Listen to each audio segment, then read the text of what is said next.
Labą dieną, čia mes esame iš LNK televizijos.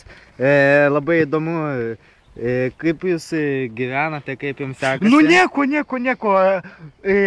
Ir dabar oras geras. Nu, ir mes ir gyvenam. Mes norėjome jūsų paklausti dar dabartinio Lietuvos prezidento. Kokį jūs norėtume prezidentą dabar turėti? Ale aš nu pats noriu būti. Kokia jūsų nuomonė būtų iš Grybauskaitė, Adamkus, ta prasme? Ne, Adamkus jau viskas, nu man Garibakaitė tie. Grybauskaitė, taip? Taip. Prie širdies labiau, ne? Taip. Ir nu, kokia jūsų nuomonė? Kaip jūs norėtumėt, kad Lietuvoje situacija pasitaisytų? O labai, nu gerai. Alkoholis nemokamai? Ne. Narkotikai nemokamai? Ne. Jūsų nuomonė, ką jūs norėtumėte pasakyti? Į parduotuvę nuėjęs, pavyzdžiui, matytumėt mažas kainas? Iki 10 valandos.